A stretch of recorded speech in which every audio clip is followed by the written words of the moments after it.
واغستې او بس زه همداسې زما پرتوغاښ ته لاس واچو ما وله ډېرې لاتې ماتې ورکړې زه یې نه پرېښودم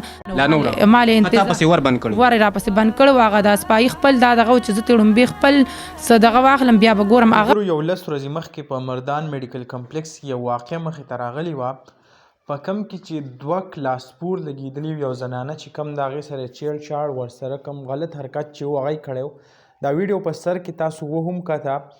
د هغې نه پس چې کوم دی څه کاروایي شوې د دې خلکو ته لږ اپډیټ ورکوم چې آیا دا واقعه وشوه نو حکومت څه ایکشن واخیستو که نه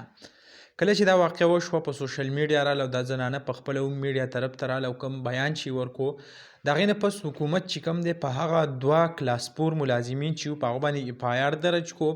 او په هغه کې یو ونیودو یو چې کوم دی هغه وتښتېدو د هغې نه پس چې د هسپتال کم ام ایس چې دی هغې هم نوټیفیکیشن وکړو دا کم کسان چې دي هغه یې د ډیوټۍ نه معطل کړو ډیوټۍ نه یې ختم کړه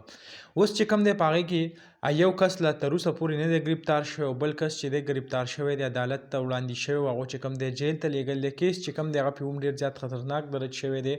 خو زاریان دې ته چې حکومت له اوس دا پکار دی را بل کس هم زر زر تر زره ونیسي چې هسپتال ته یو زنانه لاړه شي هلته داسې محفوظ نه وي او داسې قسمه چلونه کېږي نو سړی به په بل ځای کې هغه څه ګیله وکړي نو دغه لنډه شان ویډیو او دغه معلومات ما غوښته هغه زه تاسو سره شریک کړم انشاءالله بله ویډیو کې به ملاوي کړو الله حافظ